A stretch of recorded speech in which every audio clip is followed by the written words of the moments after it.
what's up everybody? It's Stacey Storino. Welcome back to my channel, the #1 place for entrepreneur moms with a digital presence. Now, if you're wanting to know what the biggest misconceptions of having a business on TikTok are, so that you know how to best spend your time marketing on the app today without doing a bunch of work in terms of content marketing just to find yourself frustrated, well, today's video is all about the biggest misconceptions of having a business on TikTok. So be sure to hit that like button and subscribe to get real-world help that entrepreneur moms like you need to succeed when you are doing business online today.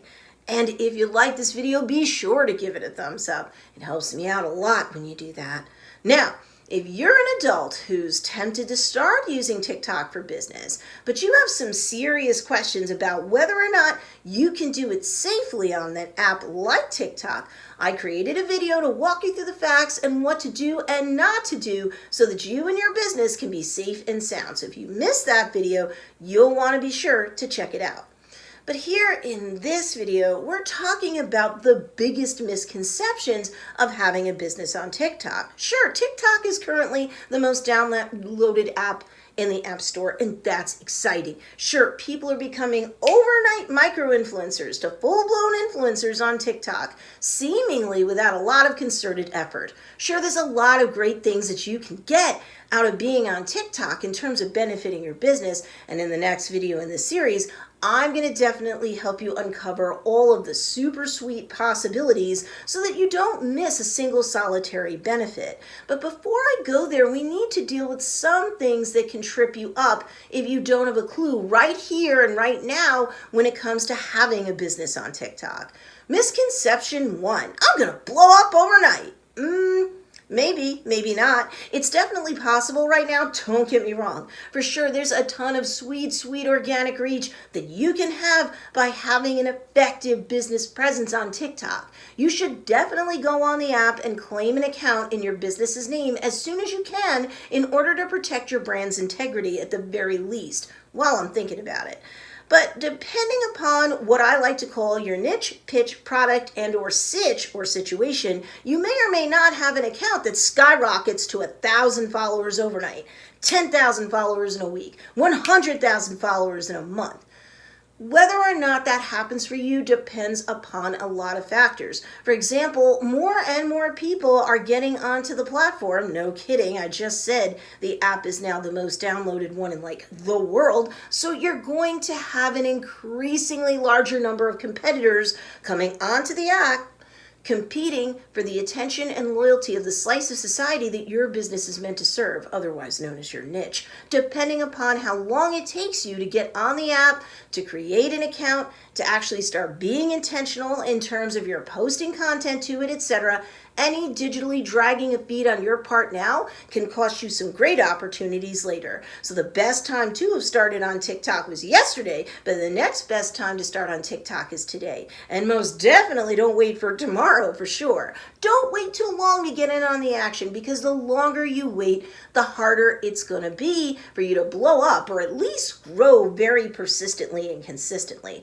And of course, depending upon various demographics of your niche, including what generation they're a member of, you may have a ton of eyes on your content right now, or in the alternative, you may have some, but not tons of eyes on your content. But that's okay. I'd rather you get on the app now, get comfortable with creating and publishing content on it. And if your target audience or niche isn't on TikTok right now in say huge droves, as in droves of members of Generation Z or millennials, the super good news is that as TikTok becomes increasingly more popular, even more folks from Generation X and the baby boomers will continue to join Gen Y and Gen Z on that platform. So if you know what you're doing, you'll have plenty of qualified buyers and or potential customers consuming your digital content on that platform soon enough. Don't believe me? Okay, if you're thinking that only super young people are using social media today, you'd be very wrong.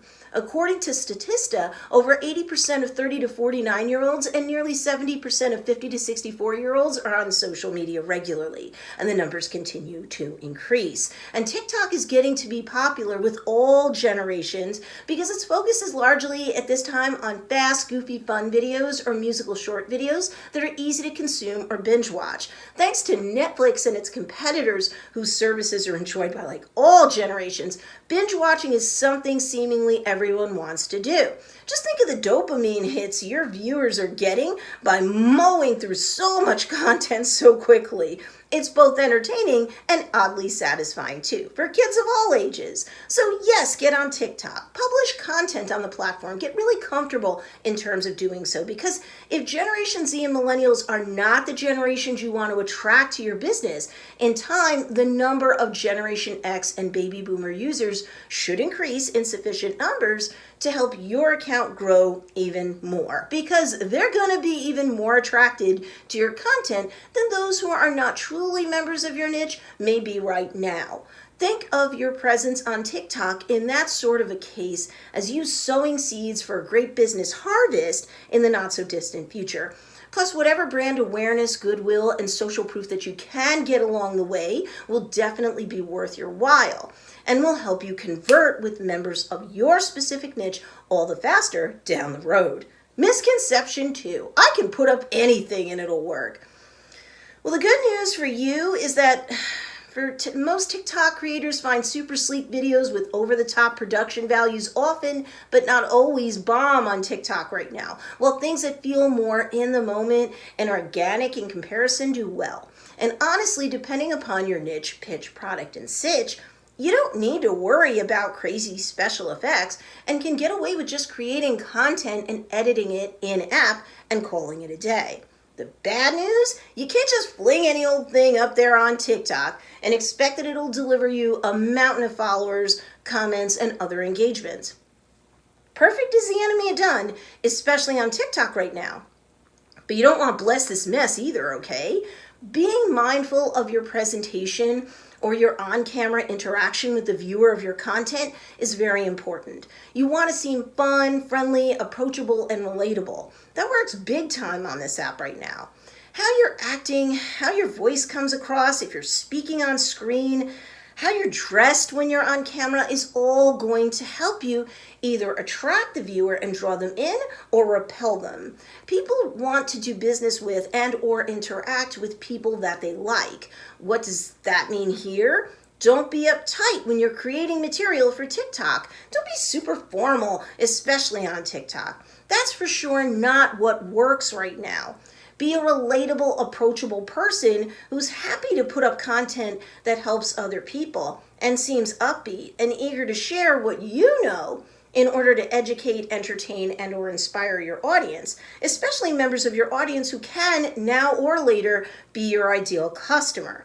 So over time, you should have a look at your TikTok analytics to see what data is there and draw whatever conclusions you need to in order to create better content. You do need a pro account in order to have access to this data. That can certainly help, Mama. If you try to take a look at that data and the big picture overall, perhaps you can figure out what people are or are not responding to in terms of the content that you publish. For example, under video views, if you had a high number of views on a particular day, see what type of video likely caused that surge in views. That's an indication that you need to keep making more of that type of content because obviously it's resonating with your audience. You can also look at follower growth to see what videos are actually bringing in new followers to your account. Of course, your trending videos are those that are getting the most views. Look at that and then take all the data you've collected and see what conclusions you can draw from them so that you can put up content that actually helps you to build a respectable business presence on TikTok. Really, I mean it. Study your analytics to see what's fetching you the best results, because that's also a great way to reverse engineer how to deliver even more value to your audience next time. Misconception 3, if I blow up on TikTok, that's going to guarantee my business makes bank. Not so fast, Mama. First of all, no one can pay their utility bills with likes, and no one can buy groceries automatically because of the number of followers that they have, right? Vanity metrics can kind of get you some sort of initial social proof, maybe at best, but that's that. If you're not delivering up value in your content on TikTok, you're not likely going to get the micro conversions, such as likes and comments, that can help your content over time to yield the macro conversions that you need for your business to succeed in general.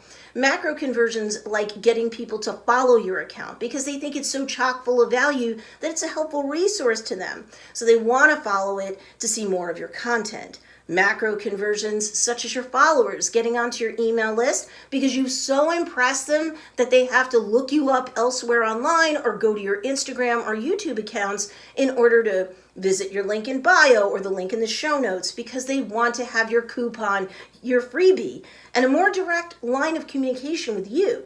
And of course, macro conversions that lead to actual sales. It doesn't matter how much or how little effort you put into generating your content for TikTok. If you don't provide value to the viewer, they're likely going to blow you off after the first few seconds. You can't cry about TikTok's algorithm changing or that entire categories of content are getting more competitive by the moment, or that the TikTok algorithm should suggest your content out more, or that TikTok users are just lame for not following you, finding you, and jumping on your email list and buying from you. Because let's face it, the accent mark in terms of your content marketing on TikTok was not serving your audience and helping them to solve a problem. Your audience isn't going to seek more from you to the point where they end up happily providing you with money in order to have you help them solve their toughest problems or help them to satisfy their deepest desires by virtue of the use of your awesome products and or services. Now, make sure you hit that notification bell because in the next part of this TikTok series, I'll do a deeper dive as to how to actually use TikTok for your business right now, no matter what generation members of your niche are in, and no matter what macro or micro conversions you are looking to get more of to benefit your business while you're benefiting others by helping them to improve their lives. So you don't want to miss that video. Again, make sure you hit that notification bell and select all so that you can follow along with this entire TikTok series that I've got to offer you. In the meantime, while you're waiting for that video, be sure to check out these two awesome videos as well. And if you like this video, be sure to give it a thumbs up. It really helps me a lot when you do that. And of course, thanks for watching this video, and I'll see you in the next one.